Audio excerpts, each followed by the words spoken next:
கேரளாவில் கிறிஸ்துமஸ் பண்டிகை நெருங்கிற காலம். கண்ணனூர் மாவட்டத்தில் தர்மசாலாங்கிற ஊரில் கிரேட் எஸ்ஐயாக இருக்கிற யோகண்ணனுங்கிற திலீஷ் போத்தனும் சிபிஓ தின்னத்துங்கிற ரோஷன் மாத்தியும் எப்பவும் போல் அன்றைக்கி நைட்டு பெட்ரோலிங் டியூட்டிக்கு கிளம்புறாங்க.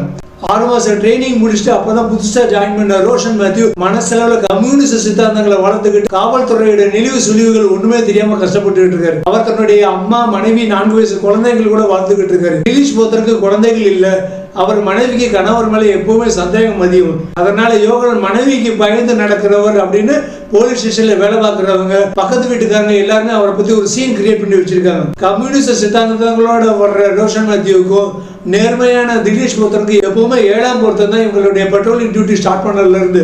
திலீஷ் போத்தனும் ரோஷன் மேத்யூ அந்த நகரம் ராத்திரி ஃபுல்லா போலீஸ் ஜீப்ல சுத்தி வரும்போது ஒவ்வொரு கேஸா பிடிக்கிறாங்க. சாயங்காலம் நதிக்கரை ஓரமா ஒதுங்கி அரட்டை அடிக்கிற கஞ்சா பசங்க, தன்னோட வீட்டு பொண்ணை இந்த வீட்டு பையன் கடத்திட்டு போயிட்டான்னு வீட்டுக்காரங்களோட தகராறு பண்ற ரவுடிகள், ஒரு பைத்தியத்துக்கிட்ட மாட்டிக்கிட்ட குழந்தை, ஓடி போன காதலர்களை பிடிக்கிறது, ஒரு சூசைட் அட்டெம்ப்டை தடுக்க முயற்சி பண்றது, ஒரு வீட்டுல தன்னோட மனைவியும் குழந்தைய ரொம்ப குடும்பப்படுத்துற கணவனை தூக்கி போட்டு மிதிக்கிறதுன்னு நைட்டுல இருந்து அடுத்த நாள் காலையில வரைக்கும் ஒவ்வொரு கேஸா பார்த்துட்டு போறாங்க அந்த 2 பேரும். அதுல ஏற்கனவே சொன்ன ஒரு பையன் கூட ஓடி போன பணக்கார வீட்டு பொண்ணுடைய அண்ணன் தன்னுடைய தங்கச்சியும் அவளுடைய காதலனையும் பிடிக்கிறதுக்காக எடுக்கிற கிரிமினல் நடவடிக்கையினால ஒரு தலித் இளைஞன் கொல்லப்படுறான். இந்த பணக்கார அண்ணனை ராத்திரி நைட்டு ரோந்து வரும்போது பிடிக்கிற திலீஷ் போத்தனும் ரோஷன் மேத்யூவும் போலீஸ் உயர் அதிகாரிகளால குற்றவாளிகளை சித்தரிக்கப்படுறாங்க.